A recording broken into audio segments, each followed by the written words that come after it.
what it probably is some kind of a chemical gateway to some either state of mind or some other dimension. And if you gave that to some savage proto-hominid that was just living naked, running away from jaguars all the time, and this thing starts tripping and starts figuring out tools and starts figuring out how to make sounds to indicate different animals. Well, it's in a direction. The effect of the psilocybin is in a direction.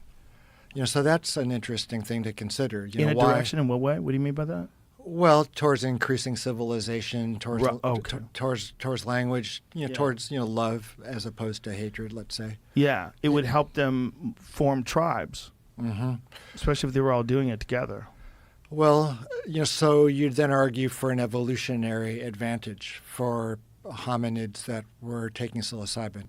I think it's way more dangerous to have people uneducated about the risks of certain drugs and the importance of understanding the dosage and the purity than it is to tell people not to do drugs. I think that telling people to not do drugs and you're going to arrest them if they do drugs, that's unrealistic. People have done drugs since the beginning of time. I think the realistic approach is to fucking educate people and to stop all this nonsense about what is and isn't allowed that a grown adult, a person who has never done it, can tell you, don't do that. I don't want you to do something that's been around for thousands and thousands of years and has a rich human history of usage, like psilocybin. That's not the good guy. The guy telling you he's going to put you in a cage for mushrooms is never the good guy.